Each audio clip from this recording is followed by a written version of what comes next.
നമസ്കാരം നാട്ടുകാരെ, നമസ്കാരം.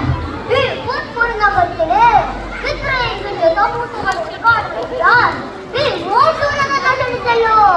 എനിക്ക് ഒരുപാട് സന്തോഷമുണ്ട്. അല്ല, ആത്മാവിന്റെ സുഹൃത്ത് പതുദൂരെ നിങ്ങൾ ആരെങ്കിലും കണ്ടോ? എടാ പതോ, നീ എവിടെ കുടുങ്ങി കിടക്കുവാ? ആ